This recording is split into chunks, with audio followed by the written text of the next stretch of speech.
علمتنا وعلمنا ما ينفعنا اللهم إنا نسألك علما نافعا ورزقا طيبا وعملا متقبلا.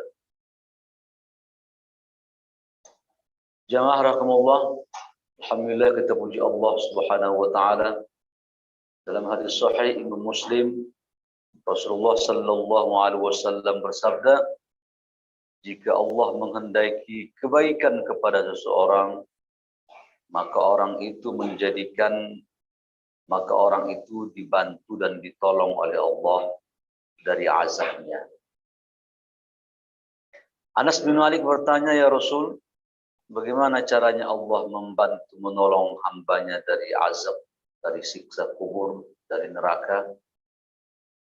Cara Allah, kata Nabi, membantu seorang hamba dari azab Allah itu adalah Allah membuat dia tekun, rajin beribadah sebelum Allah mencabut nyawanya. Ini isyarat positif mudah-mudahan buat kita. Kita semakin diberi oleh Allah usia, semakin dekat ke Allah, semakin tekun beribadah. Semoga ini alamat bentuk Allah ingin kebaikan kepada kita, dan pada akhirnya Allah wafatkan kita husnul khatimah. Bukan kematian yang kita takutkan, tapi adalah penghujung yang tidak baik. Karena kata Nabi, innamal a'malu bil khawatib. Sesungguhnya amal itu yang menentukan ujung-ujungnya, akhir-akhirnya, bukan dari awalnya. Mudah-mudahan Allah Subhanahu wa taala memberikan pahala pertemuan kita dan memberikan ilmu manfaat. Adab atau etika kepada Allah Subhanahu wa taala. Sudah banyak poin kita sampaikan. Kita akan melanjutkan etika berikutnya, berakhlak kepada kitab-kitab Allah, Kutubul Anbiya. Kitab-kitab Allah Subhanahu wa taala. Ini etika, di antara etika kita kepada Allah, kita beretika kepada wahyu Allah Subhanahu wa taala. Salah satu sikap kita, nanti poinnya banyak ini. Berakhlak kepada kitab Allah ini poinnya banyak. Bahwa Allah Subhanahu wa taala tidak membiarkan kita dalam kesesatan. Lalu Allah Subhanahu wa taala membimbing kita dengan Allah menurunkan para nabi bersama kitab-kitab yang dibawa oleh para nabi. Kitab itu jamaah adalah sebenarnya bentuk dialog Allah kepada kita. Saya ulangi, ketika Allah menurunkan kitab, itu Allah itu bentuk Allah bicara sama kita. Kalau nabi perantara. Tapi kan Allah ingin bicara langsung kepada kita. Kalau dikatakan, Qul ya ayyuhan nabi, katakan Muhammad. Berarti itu ada perantara dari Allah, Rasulullah nanti menyampaikan kepada kita. Tidak. Tapi Allah satu ketika ingin bicara sama kita langsung. Kita sama Tuhan tak bisa langsung bicara. Karena kita beda dimensi. Terus bagaimana? Ada pengalaman Nabi Musa alaihissalam. Qala Rabbi arini, ya wahai Tuhan, aku ingin melihat engkau. Apa kata Allah? Lan tarani. Musa, engkau tidak akan bisa melihat aku. Walakin undur ilal jabal fa in istaqarra makanahu fasawfa tarani. Lihat aja ke bukit itu. Kalau bukitnya tetap stabil, tidak hancur, engkau melihat aku. Tapi jika tidak, kata Allah, engkau tidak akan bisa melihat aku. Jadi ada dimensi yang beda sama Tuhan. Orang tidak bisa melihat wujud Allah Subhanahu wa taala kecuali di akhirat nanti. Itu langsung Allah memberikan penjelasan, wujuhu yawma idzin nadhirah. Waktu itu kata Nabi, kata Allah, penduduk surga nanti wajahnya bersinar-sinar. Nadhirah, cerah. Kenapa? Ila rabbiha nadhirah. Karena dia diberi kesempatan untuk bisa memandang Tuhannya. Ternyata kenikmatan memandang Allah lebih tinggi dibandingkan masuk surga. Saya sudah pernah sampaikan ke Bapak, ilustrasi manusiawi ya. Kita punya kekasih, entah pergi kemana ini kekasih. Ini kan, tiba-tiba kita lapar perut pengen makan. Begitu mau makan kita ada ketok pintu. Dibukalah pintu itu, maka nampaklah kekasih kita yang lama meninggalkan kita. Tapi kita terpana makan begini. Terdiam sejenak. Kaget mungkin. Tapi pandangan mata itu mengalahkan kenikmatan ini. Orang di akhirat ya, melihat Allah Subhanahu wa taala dengan, makanya ketika Nabi Muhammad duduk bersama para sahabat melihat bulan purnama kan tanggal 15 bulat terang besar lengkap gitu kan. Kata Nabi, kalian bisa melihat bulan itu? Kata para sahabat, ya bisa Rasulullah, terang jelas. Nanti kalian, kata Nabi, melihat Tuhan Rabbmu seperti kalian melihat jelasnya bulan ini, kata Nabi. Insya Allah. Ya. Baik, saya ulangi ke pangkal lagi. Allah ini ingin bicara sama kita. Maka Allah memberi kitabnya. Tidak cukup Nabi saja, kitabnya. Kitab ini jemaah, bentuk Allah ingin bicara sama kita. Makanya kalau ada mengatakan ayat begini, ya ayyuhalladzina amanu, hai orang beriman, kutiba alaikumusiyam, diwajibkan kalian puasa. Sekarang saya bertanya, itu perkataan Nabi yang bicara ke kita atau Allah? Itu Allah sedang bicara sama kita. Begitu terhormatnya, hai orang beriman. Allah katakan kita orang beriman. Orang beriman. Ya ayyuhalladzina amanu la ta'kulur riba. Hai orang beriman. Hai ayyuhalladzina amanu taqullaha. Hai orang beriman, bertakwa kepada Allah. Wa dharu ma baqiya minar riba in kuntum mu'minin. Tinggalkan sisa riba. Jadi Allah sedang bicara sama kita. Jadi serius kita. Tuhan ingin bicara sama saya. Saya harus dengar, saya harus perhatikan, dan harus saya amalkan. Ya? Makanya begini Pak, ketika kita ini sudah menyatakan beriman kepada Allah, kita ini harus siap diatur oleh Allah. Gitu ya. Di Quran itu tak ada mengatur orang kafir, silakan hidup semau kalian. Tapi hampir 100% Quran itu jemaah mengatur orang beriman itu. Jangan makan haram, cara dagang yang benar begini, cara berumah tangga, sampai cara berpolitik. Gitu ya. Begitu kita mengatakan beriman kepada Allah, kita harus siap diatur oleh Allah. Dalam semua lini itu, termasuk berpolitik. Ya, soalnya kadang-kadang orang beragamanya parsial. Ibadah, rajin baca Quran, salat qiyamul lail, tahajud, baca Qurannya, hampir khatam sering, sedekah kemana-mana. Sudah. Tapi ketika memilih pemimpin tak mau lagi ikut Quran itu. Ada tipe begitu tuh. Ya. Dan ini cara beriman orang-orang benar. Ya. Baik. Jadi ketika jadi Quran itu Pak, gampangnya adalah bentuk Allah ingin dialog kepada kita. Karena tidak mungkin maka Allah utus kitabnya. Itu gampangnya begitu ya. Kenapa Allah menurunkan kitab sucinya di permukaan dunia ini ya, dengan para nabi. Sekarang bentuk-bentuk berakhlak kepada kitab Allah. Apa sih bentuknya? Ya, nanti poin-poinnya banyak, tapi saya kali ini menyampaikan 2, nanti estafet kita sampaikan. Apa sih bentuknya orang itu dianggap berakhlak kepada kitab Allah Subhanahu wa taala? Yang pertama, kita langsung aja. Mengimani seluruh wahyu Allah beserta isi kandungannya. Mengimani, jadi wahyu Allah itu ada 2 ya, ada bentuknya kitab, ada bentuknya suhuf. Ya gampangnya kalau kitab itu terformat dengan bentuk kitab, kalau dia suhuf itu semacam lembaran-lembaran. Ya buletin-buletin, kalau bahasa gampang buletin-buletin.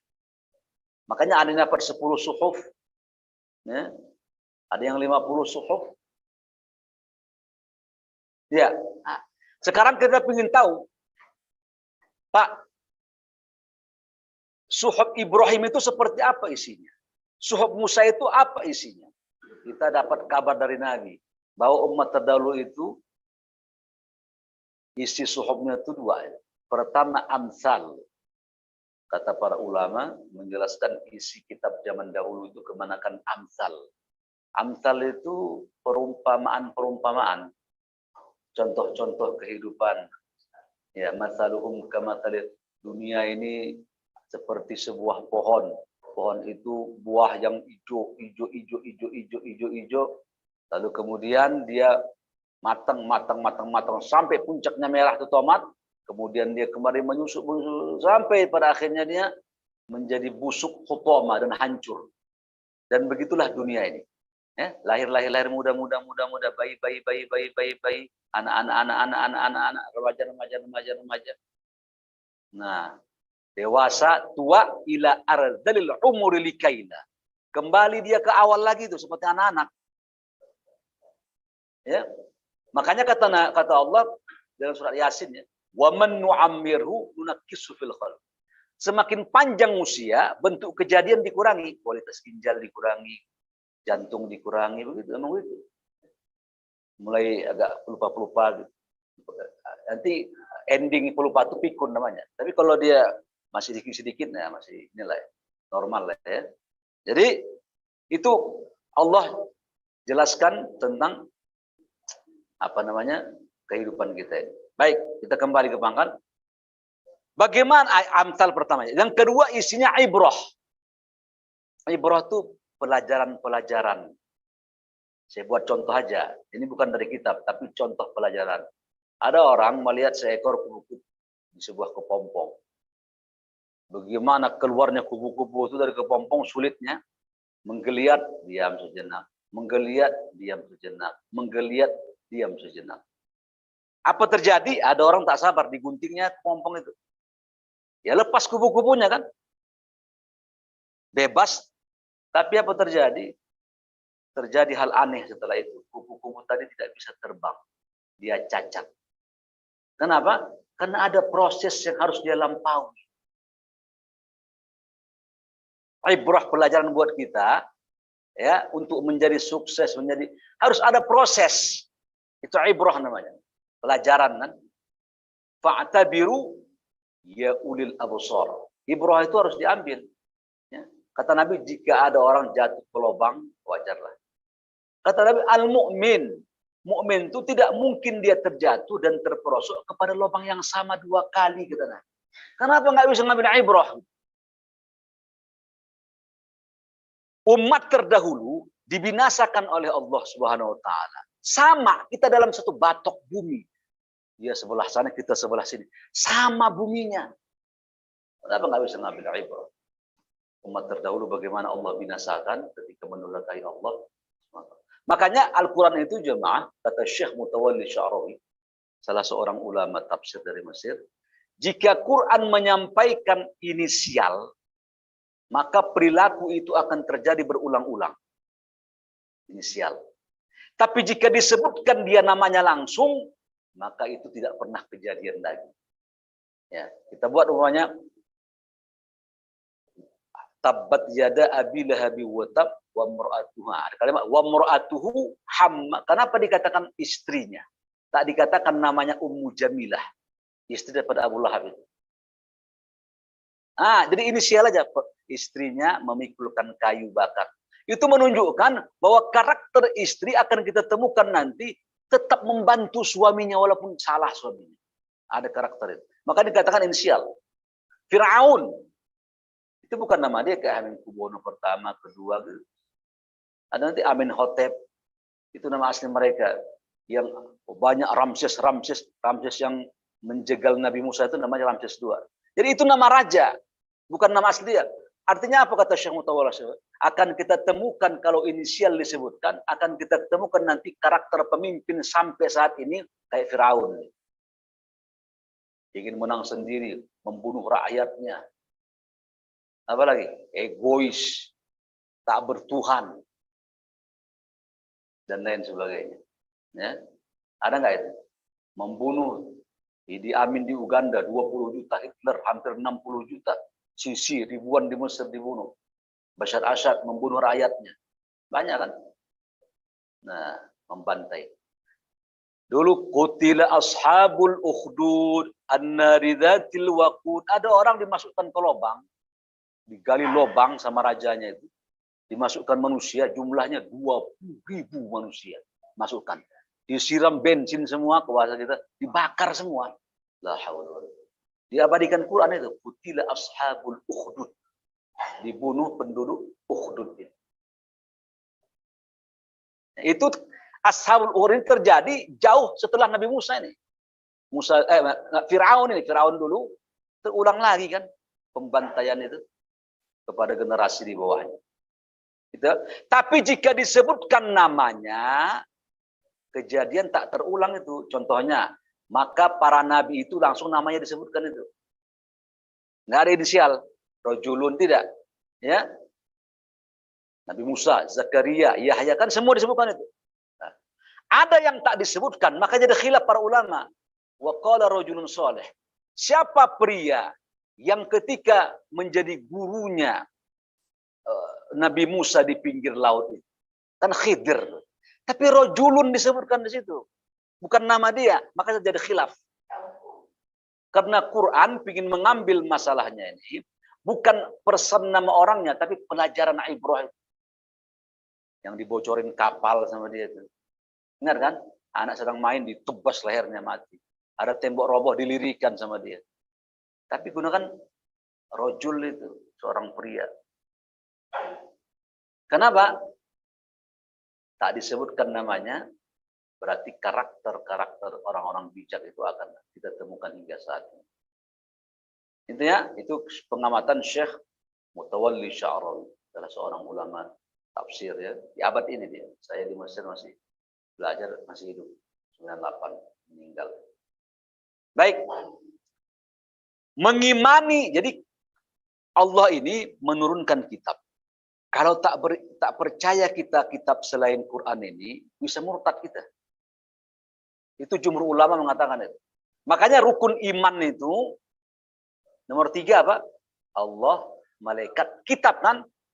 Amanar Rasul bima unzila ilaihi min rabbihi wal mu'minun. Amanar Rasul, aku beriman kepada Rasul dan kitab yang diturunkannya. Kullun amana billahi wa malaikatihi wa kutubihi kan? Kutub bukan kitab. Kutub itu berarti banyak kitab-kitab. Berarti umat terdahulu, kita harus percaya kitab-kitab Allah turunkan kepada mereka. Namun, tidak dianjurkan mengimani isinya lagi. Percaya bahwa itu kitab Allah. Karena sekarang terjadi di inhiraf namanya, penyimpangan. Satu ketika, datanglah seorang sahabat Nabi, sudah muslim dia. Namanya Abdullah bin Salam. Sa'labah. Asad bin Ka'ab. Usaid bin Ka'ab. Sa'ad bin Zaid. Datang ke hadapan Nabi. Dulu mereka ini orang Yahudi ini.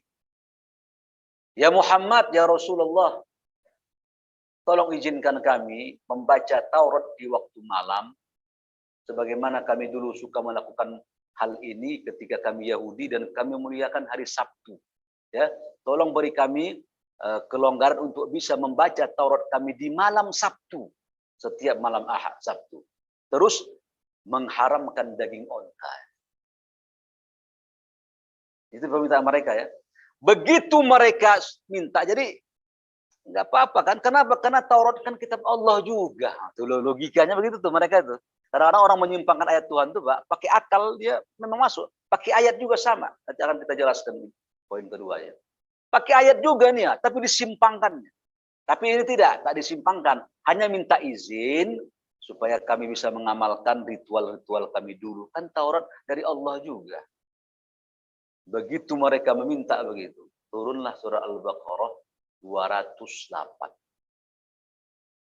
Apa bunyinya? 208. A'udzubillahi minasyaitonirrajim. Ya ayyuhalladzina amanu, hai orang beriman, udkhulu fis-silmi kaffah. Masuklah ke Islam ini secara total. Kaffah. udkhulu fis-silmi kafah. Jadi kalau mereka ada amalan itu tak perlu diamalkan lagi. Wala tattabi'u khutuwatis syaitan. Jangan ikutkan langkah setan. Maka dianggap langkah setan mengamalkan umat terdahulu. Karena sudah ada Al-Quran sekarang, Allah turunkan. Di kampung saya Sumatera ada orang sholat begini. Jumatan kejadiannya, agak heboh di Jumat. Karena setelah itu dia seperti mengutip sesuatu, taruhnya kepalanya. Kenapa begini? Dulu Nabi Ayub katanya, sholat, jatuh belatungnya. Terpenyakit dia. Dikutip dia kembali. Pertama, kesalahan dia ini adalah menghina Nabi Ayub sampai keluar belatung. Enggak begitu riwayatnya. Penyakitnya. Sampai dia lemah, bukan sampai kurus-kurus belatung begitu. Ya. Satu, itu kesalahan pertama. Dan itu memojokkan, menghinakan penyakitnya para nabi. Yang kedua, dia mengikuti tradisi zaman dulu itu. Ya, makanya ketika Umar bin Khattab ketika itu bawa kitab orang Yahudi itu, apa itu Taurat? Kenapa? Apa tidak cukup Quran bagimu wahai Umar? Jadi mempercayainya, ya, bahwa kitab itu kita imani dan kandungan isinya. Jadi masuk akal atau tidak masuk akal, bisa dicerna oleh akal atau tidak. Kalau Allah bicara pasti benar itu. Itu etika kita beragama ini. Ya. Ada kan orang tidak begini. Kalau ada penemuan baru dia percaya. Kata Nabi, Samillah wa kul biyaminik wa kul mimma yalik. Makan pakai bismillah, makan dengan tangan kananmu, makan dengan di sekitarmu, pakai tangan dia. Karena dia menemukan penemuan ilmiah. Apa itu? Makan pakai tangan cepat basi, membantu perutnya nih. Ya. Pakai sendok 6 jam hancur, pakai tangan 1 jam hancur. Basi dia. Nanti kalau dimakan begini, dijilat-jilatnya tangannya. Karena keluarnya keringat kecil akan bisa menyebabkan penyakit mah. Dia percaya tapi begitu. Tidak, kita tidak. Ya. Ada api di bawah laut sana, Pak. Api. Begitu banyaknya air laut ini tak bisa memadamkan api itu. Ditemukan di abad ini. Ya. Yakinlah dia kepada api itu ada karena penemuan. Kita tidak. Ya, jauh 14 abad yang lalu Rasul sudah menyampaikan dengan ayatnya. Wattur wa kitabim mastur fi raqqim mansyur wal baitil ma'mur was saqfil marfu' wal bahril masjur. Dan demi laut yang, ya, kita nggak begitu, etika kita nggak begitu. Masuk akal. Makanya ketika dijelaskan Rasulullah menyampaikan wahyu kan, Isra Mi'raj kan, ingat nggak cerita itu? Orang itu dari Palestina itu 3 bulan naik onta itu. Nabi Muhammad tak sampai semalam. Aku tidur kata kebangun, udah kata Khadijah bangun udah ada Nabi. Jadi tidak sampai semalaman suntuk, tak sampai malah. Hanya beberapa waktu saja. Isra Mi'raj. Kan nggak percaya orang kafir. Bahkan mendengar cerita Isra Mi'raj itu terjadi 2. Ada yang beriman, ada yang murtad, ada yang ragu-ragu. Aku tadi malam Isra Mi'raj. Nah, begitu hal ini sampai kepada Abu Bakar, lihat Abu Bakar. Kalau Muhammad yang ngomong, lebih dari itu aku percaya. Trust kan? Masuk akal nggak itu? 3 bulan naik onta, ya, atau lebih kurang, ada mengatakan 3 bulan, ada mengatakan sebulan, ya. Ini beberapa saat saja. Dia berjalan, lalu naik ke atas langit. Isra berjalan, lalu naik ke atas Mi'raj. Logika kita, makanya beragama ini nanti tidak boleh hanya menggunakan logika. Nanti akan saya jelaskan nanti metodologi tentang tafsir, ya. Tapi tidak semua agama ini bisa dilogikakan. Makanya saya pernah sampaikan dulu ketika Ali bin Abi Thalib, ya, memberikan penjelasannya, "Lau kana dinu birra'i." Andaikan agama itu pakai akal itu, niscaya kalau kita membersihkan khuf, sepatu itu wudu, ya bawahnya dibersihkan. Ini kok Nabi suruh malah atasnya. Bawah yang diinjakkan bawah. Ya kan? Kenapa malah atas itu? Ada ranah-ranah gitu. Seperti ruh, kita hakikat ruh tak banyak tahu kita. Ibnu Qayyim cuma menjelaskan cara orang mati dengan orang hidup berinteraksi melalui mimpi. Karena orang itu ketika dia tidur, dianggap wafat dia. Wa huwal ladzi yatawaffakum bil-laili. Dialah Allah mewafat kamu di waktu malam. Ruh. Ruh itu makanya bagaimana hakikatnya? Apakah dia punya kelamin? Tidak harus mentang-mentang dia saya laki-laki, ruh saya kelamin jantan, enggak ada penjelasan itu. Bentuknya seperti apa? Apakah dia tua waktu saya anak-anak ruh itu remaja-remaja, tak ada penjelasan. Terus bagaimana? Mati hidup dia. Dia keluar dari badan kita, dia menuju alamnya. Berjalan terus dari alam malakut, alam rahim, alam dunia, alam barzakh, alam akhirat. Berjalan ruh itu. Tak mati-mati dia. Nah, ya. Jadi etika kita pertama mengimani. Ya, kitab Allah Subhanahu wa taala, kitab ini kita imani bahwa kita yakinkan itu cukup, ya. Umat terdahulu. Kalau diikutkan tuh banyak syariat dahulu itu sudah seperti Nabi Musa, ada syariatnya itu apa itu? Nah, syariat Nabi Musa itu diantaranya jika ada orang buat maksiat itu dipermalukan itu. Bagaimana caranya? Tadi malam dibuatlah tulisan depan pintunya. Tadi malam si fulan berzina, dipermalukan karena nggak ada hukuman. Kalau kita kan di penjara ada hukumnya. Kalau sekarang hukum nggak ada kisos segala macam, ada rajam, zina, dijilid. Tak ada, dipermalukan aja. Model dulu begitu. Perempuan kalau menstruasi dianggap kotor itu. Maka jika seandainya mereka menstruasi, orang Yahudi dulu mensingkirkan perempuan-perempuan ini. Datang ajaran Nabi Muhammad, kata Nabi apa? Isna'u ala kulli syai'in. Kata Nabi, kau lakukan apa saja sama istrimu itu. Illa dija'. Kecuali yang satu itu jangan kau ganggu. Masih lampu merah. Yang lainnya free and free. Ya. Ya. Lakukan bersenang-senang dengan istrimu. Tapi dulu kan begitu. Dianggap kotor, bernajis. Dalam keadaan tidak bersih. Disingkirkan. Apalagi? Dulu, jika kena najis baju, itu digunting itu. Karena tidak mempan untuk pembersihan dengan sama air dan sebagainya. Makanya kata Imam Qurtubi, wajilduhu yaqta. Mereka itu menggunting kulitnya. Kulitnya bukan kulitnya, maksudnya baju kulitnya. Compang-camping itu bukan karena miskinnya. Karena begitu tadi, gunting, tempel lagi. Kalau mereka beribadah harus di sinagog, di tempat ibadahnya. Tak boleh di tempat lain itu.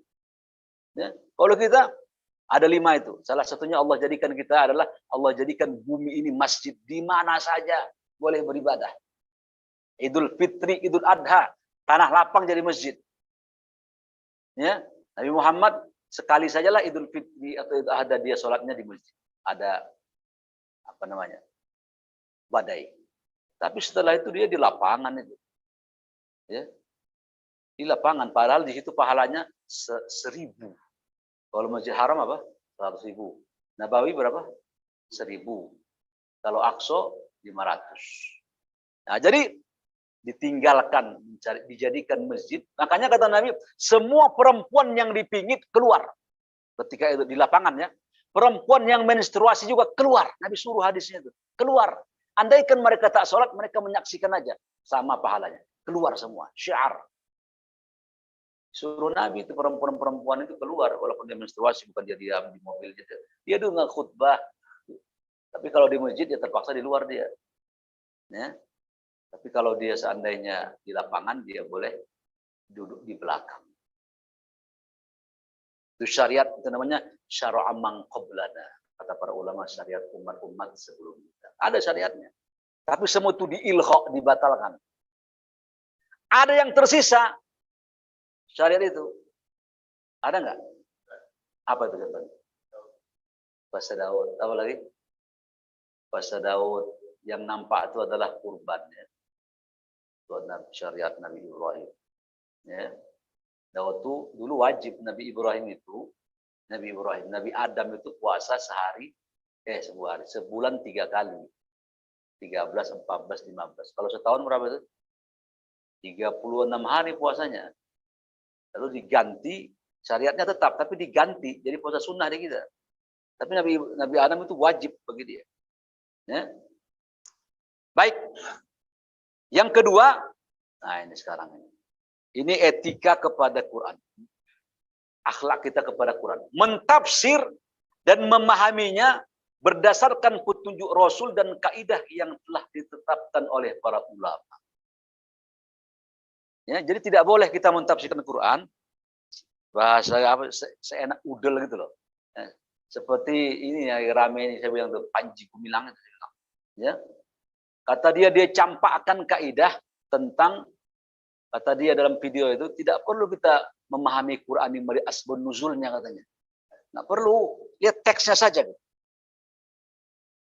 Menyimpangkan. Dulu ada namanya Muksid. Temannya Ulil, Jil dulu. Dia katakan bahwa boleh LGBT. Perempuan nikah sama perempuan, laki-laki sama laki-laki boleh. Ada alat, ada ayat, ada. Ya, surah An-Nur 32.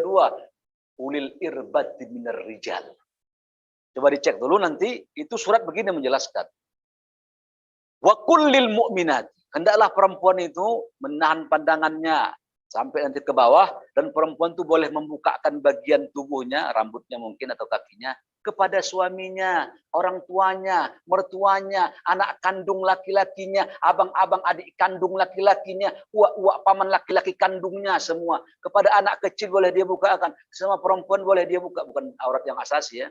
Termasuk kepada laki-laki yang tidak menginginkan perempuan. Tuh, tak ingin perempuan, inginnya ke laki-laki. Ada laki-laki itu Pak, tak mengenal aurat perempuan, mences gitu. Bego gitu. Ada nggak begitu?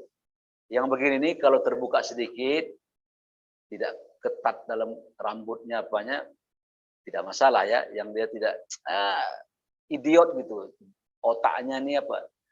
Kalau dungu jongkok gitu, ya.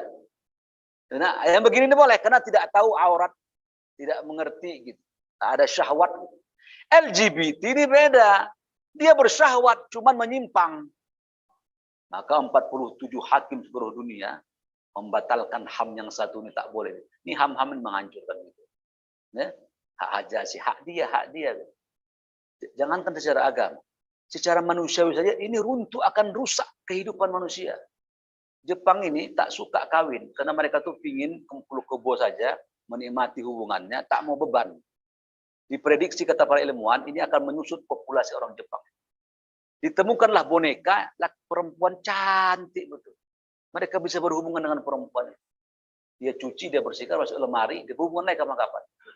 Perempuan juga laki-laki begitu, laki-laki dengan bentuk tubuh dia, ya dengan tubuh dia lengkap, dia bisa berhubungan intim perempuan ini.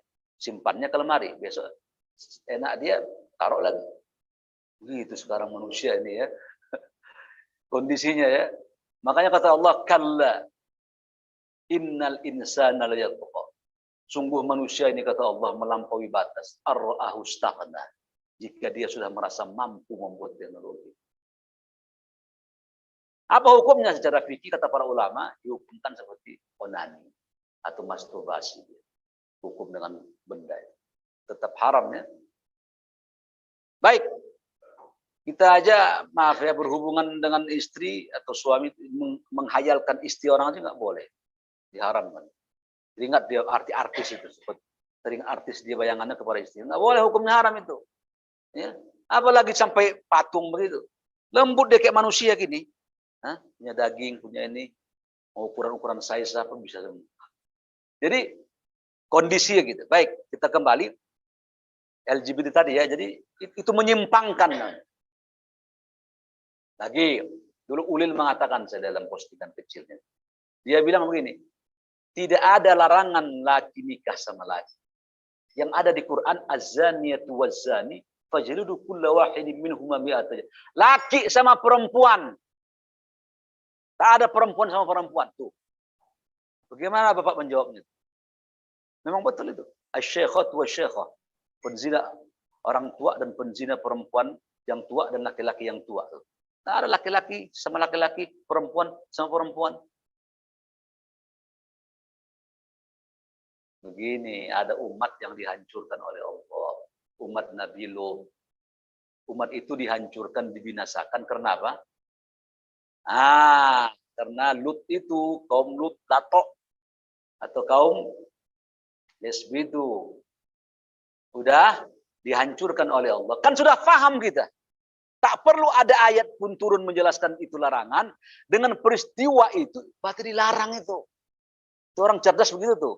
Yang nggak dungu itu begitu tuh. Ya. Dilarang mendekati pagar Masjid Al-Iman. Maksudnya apa? Dilarang masuk ke masjid, dah paham itu. Di Quran, nggak ada larangan membunuh kedua orang tua. Mana? Berarti boleh membunuh orang tua. Quran mengatakan fala taqul lahum saja tak boleh. Wala tanharhuma, jangan bentak. Wa qul lahum. Gimana? Akal kita nggak menerima kan? Pak, bilang saja, bentak aja nggak boleh. Apalagi membunuhnya. Itu namanya mafhum muwafaqah atau qiyas aulawi dalam usul. Apalagi. Nah, itu orang yang normal gitu tuh, ya.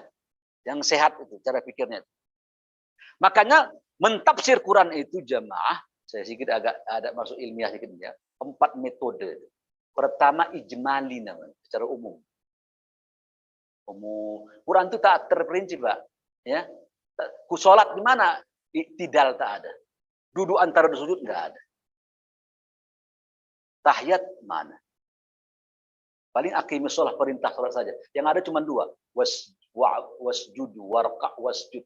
Ruku sujud aja disebutkan. Tidal tak ada. Ijmali diterangkan di hadis. Ya. Pengharaman anjing. Mana dari Quran? Yang ada daging babi. Nah, gimana? Tapi kata gimana? Kan ada hadis. Tapi bagaimana? Karena kita kan Quran aja kita harus kitab sucinya. Baik, kata Allah, wa ma atakumur rasulu fakhudhuhu wa ma nahakum anhu fantahu. Al-Hasyr. Apa saja yang Allah diperintah oleh nabimu, apa saja yang datang dari nabi kata Allah, ambil. Apa saja yang dilarang oleh nabi, tinggalkan. Itu ayatnya menjelaskan nabi melarang harus menyamak orang yang kena jilatan anjing bejana dengan 7 kali, berarti najis. Lahmul khinzir itu umum ya. Tadi kan ijmali global. Boleh nggak makanya larangan cuma dagingnya doang, Pak. Bulunya buat kaos martabak tak apa-apa. Kulitnya buat kikil, kerupuk kulit boleh. Taringnya buat pajangan boleh. Begitu. Kan ijmali disebutkan itu daging karena mayoritas isi babi itu kan daging. Disebutkan umum, include yang kecil itu. Saya sudah sampaikan ke Bapak begini. Itu anak kandung saya itu. 3 orang. 2 laki-laki, 1 perempuan, anak kandung saya. Tiba-tiba ada yang ngomong, memang Bapak mengandungi, melahirkan. Begitu saya katakan anak kandung saya, orang sudah paham yang melahirkan istrinya. Laki-laki tak punya rahim. Itu ya. Di negeri ini begini nih. Akal-akal sehatnya menyimpang sudah dari rahim. Ya. Itu contohnya yang pertama ijmali. Yang kedua tahlili, karakter Quran itu tak mengurai dia. Ceritakannya kisah-kisah. Yang ketiga muqaran.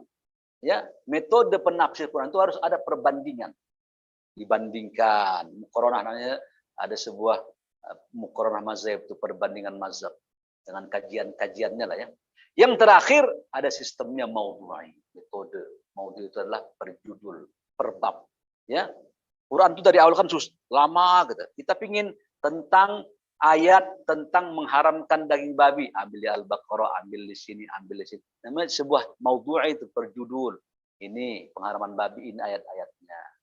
Terjadilah apa itu? Indeks Quran. Itu metode ketiga. Baik, menyimpangkan makna ayat itu termasuk akhlak buruk seseorang kepada Allah Subhanahu wa taala. Maka ketika kita memahami Quran ini, Pak, pakai cara gitu. Yang diajarkan oleh para ulama dan Nabi Muhammad sallallahu alaihi wasallam. Tidak boleh lepas begitu. Nah, cara banyak lepas. Dia ingin memikirkan apa yang dia ingin pikirkan, yang dia sampaikan, apa yang ingin dia sampaikan, lepas. Jika orang cara nanti begini akan menyimpang, mentafsirkan Quran saja, Pak, ya, dengan metode yang hati-hati saja, belum tentu benar. maksud Tuhan itu belum tentu tersampai. Apalagi kalau dia sempat menyimpang. Makanya adalah metode para ulama itu mentafsirkan Quran itu dua. Ada sistemnya nanti apa itu dengan metode ro'ji. Ro'ji itu pakai logika dia, tapi tetap dalam posisi ini ya. Ada maksur. Nah, ada dua bil maksur. Jadi maksur itu begini. Ini ayat ditafsirkan sama ayat. Kalau enggak ada ayat hadis Nabi. Kalau enggak perilaku para sahabat begitu tuh. Itu namanya tafsir Ibnu Katsir. Ada yang dia pakai dicernanya, direnunginya, karena Allah mengatakan fa'tabiru ambillah ibra, apalah tatafakkaru, direnunginya. Namanya tafsir bir-ra'yi. Ya, setahu saya itu tafsirnya Syekh Mutawalli Sya'rawi. Macam-macam ya. Cara mereka itu menganalisa. Dan semuanya frame syariah, dalam frame yang ini benar dia, bukan menyimpang. Ya. Kalau dia tidak pakai metode seperti melepaskan asbun nuzul, seperti yang saya bilang tadi, Az-Zaitun itu pimpinan itu, satu saf laki-laki sama perempuan dibolehkan. Karena ayatnya apa? Innal muslimina wal muslimati wal laki perempuan berzikir, laki perempuan muslim, laki perempuan mukmin, laki perempuan sama kita. Menyimpang kan? Padahal kata Nabi, khairus sufuful rijal awal. Saf laki-laki yang paling afdal itu kata Nabi di depan. Wa akhiruha wa syarruha akhiruha, yang paling buruk paling belakang. Wa khairus sufufun nisa, sebaik-baik saf perempuan kata Nabi yang di belakang. Yang terburuk yang di depan, dempet ke laki-laki, mepet. Ya. Udah? Terus jarak saf kan jauh gitu, enak kan? Supaya bau badan nggak keciuman. Pakai ayat juga, itu kan pakai ayat juga. Apa ayatnya itu? Nah, surat Al-Mujadilah. Allah berfirman, ya ayyuhalladzina amanu idza qila lakum tafassahu fil majalis, berlapang-lapang. Berlapang-lapang. Padahal ayat itu ditujukan apa? Ketika para sahabat disuruh Nabi untuk berlapang ketika di sebuah majelis pengajian itu, pengajian lah. Orang munafik kan marah, kenapa kita digeser? Yang tak boleh itu menggantikan, Pak. Ya. Kata Nabi, la yaq'udunna ahadukum. Jangan kalian duduk di tempat temanmu, dia berdiri begini, silakan. Kita duduk di sini dilarang. Jadi angatnya itu masih kecil. Yang boleh itu bergeser. Maka Ibnu Umar ketika dia datang, orang bangkit, lalu mempersilakan duduk di tempatnya, nggak mau beliau. Dia tempat mana yang kosong cari itu. Satu. Tidak boleh menggeser yang sudah diberi orang. Pokoknya di sini taruhnya pecinya, dia pengen duduk lagi. Kecuali jika waktu sholat datang ya, jangan digeser itu. Di sini tempat sejadah, tempat imam, tempat Bilal. Jangan digeser. Kalau sudah Nabi Muhammad itu kata para sahabat, jika dia ingin pergi dan ingin kembali, dia letakkan sendalnya sebelahnya. Taulah kami. Dan kami kata para sahabat tidak bubar. Karena kami tahu Nabi Muhammad mau datang lagi dia. Geser. Ya. Baik, jemaah rahimakumullah. Inilah tentang dua yang bisa saya sampaikan dulu. Tentang akhlak kita kepada kitab Allah Subhanahu wa taala. Yang pertama adalah mengimani kitab-kitab itu, ya, kita umat terdahulu dan isinya, mengimani, percaya. Tapi untuk mengamalkannya adalah sudah datang syariat Rasulullah.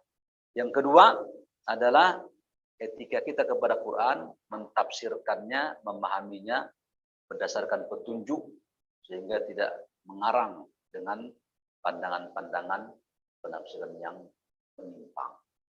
Baik, itu dapat disampaikan. Wallahu a'lam bishawab. Silakan.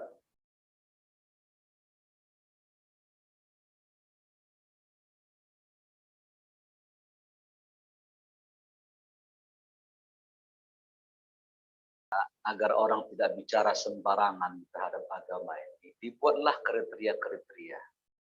Dulu sanad itu dibutuhkan. Dulu kan terjadi penyimpangan terhadap periwayatan hadis. Sekarang semuanya tidak terlalu dibutuhkan karena sudah terbuka ilmu sekarang. Nah, persis tadi pertanyaan tadi. Kata para ulama dibuatlah teknis-teknis. Nanti mujtahid itu syaratnya apa mujtahid itu? Seperti begini, Syekh Muhammad Ghazali, ulama dari Mesir. Syarat jadi ustadz itu katanya untuk sekarang ini. Tapi cara dia menjaga agama para ulama ini. Syarat ustadz supaya dia berkualitas, jangan bicara sembarangan, supaya dia bicara itu ada bobotnya. Maka dia minimal hafal 8 juz Al-Qur'an dan 40 hadis arba'in nawawiyah. Itu syarat pertama itu jadi ustadz katanya. Jadi penyampai agama, jadi dai. Kenapa? Setelah saya lihat 8 juz kenapa? Di situ ayat-ayat fikih, masalah tolak, masalah haid, masalah ini, masalah warisan segala macam lengkap. Masalah tauhid ada. Nanti selanjutnya cuma pengulangan-pengulangan. Pangkalnya di situ. Al-Nisa, Al-Imran, Al-Anfal, harta rampasan, tentang Yesus, tentang Yahudi. Al-Baqarah semua udah lengkap. 8 juz. Maka Al-Azhar sebelum saya, mungkin zamannya Pak Quraisyah, itu orang asing pun harus menghafal Quran. 30 juz itu, termasuk mungkin zaman Pak Quraisyah atau sebelumnya ulama-ulama Indonesia. Ya, dari Azhar itu. S1 lah 30 juz, disamakan kita sama orang Arab. Sekarang kebijakannya, setelah zaman rektornya Umar Hashim, ya, diturunkan orang asing ini, orang Asia ini kan kesulitan, menjadi 8 juz. Itulah yang wajib untuk kelulusan S1. Tapi kalau seandainya dia ingin menambah, keilmuannya lain lagi ceritanya. Tapi itu untuk wajib S1. Itulah toleransinya. Nah, tapi metode ini, Pak, saya teringat dulu Daud Rashid ketika dialog sama Mendiang Khalis Madi. Ini orang menghujat Azhar. Apa itu tak metodologinya nggak bagus, cuma menghafal-hafal aja. Tujuan mereka itu ada supaya nanti umat Islam meninggalkan menghafal Quran, cuma ditelaah, diteliti aja, dikaji, sehingga tak banyak lagi penghafal Quran itu. Padahal tingkat tertinggi dalam sebuah saintik keilmuan dalam otak manusia ini, yang paling tinggi itu hafalan. Kalau saya hafal hadis, saya bisa bicara. Tapi kalau saya nggak hafal dalil, ngau-ngau saya kemana-mana, ngelantur. Tingkat itu hafalan, paling tinggi itu. Kalau sudah punya basic dia, punya hafalan, itu awal bagi dia. Makanya ilmu itu adalah sesuatu yang dihafal. Laisal ilmu. Tidaklah ilmu itu di dalam kitab. Walakin ilmu di sudur, di dadamu itu. Satu ketika Imam Ghazali berjalan, diambil kitab dia sama penyamun. Ambil hartaku semua, kata Imam Ghazali. Kecuali karung ini jangan diambil. Emang kenapa? Ilmuku di situ. Dibuka sama kerampok ini. Kitab-kitab, buku-buku. Cis, ambil ini. Ternyata ilmumu ini ada di karung ini ternyata. Ternyata dapat itu hidayah dia. Ya. Dapat hidayah dia. Ilmu kok ada di karung. Begitu karungnya hilang ilmunya. Akhirnya dihafalnya lah kitab itu. Itu metode, Pak, ya. Nah, jadi dibuatlah metode untuk menjaga. Kayak bermazhab begini. Kita kan tak hafal Quran, tak hafal hadis, tak tahu ilmu dirayah, ilmu mustalah, ilmu naqd, tak paham kita. Dikasih bermazhab Syafi'i. Itu cara. Emang tak dari Nabi, tapi dibuat cara para ulama agar orang itu punya mazhab satu saja memahami. Cukup. Empat ini ulama ahli sunnah. Makanya ahli sunnah itu mempunyai metodologi. Ini dirumuskan para ulama lagi nih. Akidah kita adalah Asy'ari al-Maturidi. Akidah kita. Tasawuf kita kan banyak tasawuf sini. Ada jalur Rumi menari-nari. Kita di Imam Ghazali, Imam Al-Junaid. Fikih kita 4 mazhab. Apa itu? Hanafi, Maliki, Syafi'i, Hambali. Ya, diarahkan. Itu metode dibuat oleh para ulama. Dan metode ini harus kita akui. Jangan dikatakan bid'ah, tak ada zaman Nabi. Ya, gitu. Tidak, itu metode cara para ulama. Itulah sudah berjasanya para ulama. Ya, merapikan agama kita ini. Sehingga kita tinggal menyuap aja. Kita fikih-fikih kalau seperti itu. Kalau nggak mau campur ilmu agama, fikih di situ, hadis itu kita milah-milah, pilih-pilihkan, dipilah-pilahkan fikih semua. Akidah, buku-bukunya ini. Tafsir. Nah, alhamdulillah. Kira-kira gitu ya. Ya. Ya, alladzina yadhkurunallaha qiyaman wa qu'udan wa 'ala junubihim. Orang-orang itu mengingat Allah. Salah satu mengingat Allah baca Quran kan? Baca Quran kan kategori zikir itu kan? Nah, dalam kondisi berdiri, dalam kondisi duduk, dalam kondisi berbaring. Ayat ini menjelaskan boleh hukumnya baca Quran sambil berjalan dia, sambil mengingat hafalannya. Yang jelas jangan tempat najis. Makanya Bapak dalam dalam kajian perang itu nanti dalam kitab umpamanya Bapak baca dalam kitab Sifatus Shalah dikarang oleh Syekh Albani ya, cara sholat Nabi itu. Itu kadang-kadang sholat itu berjalan ketika perang itu berjalan baca ayat. Enggak saling musuh kan? Sama lihat musuh berjalan gitu. Begitu nggak pas ya, berjalan gitu. Tapi kondisi. Nah, tapi kita kembali ke pangkan. Jadi hukumnya boleh selama dia tidak di tempat najis. Oh mendengar ya, dengan merotal nggak masalah. Atau baca juga, ya, ya, ya nggak masalah. Ya.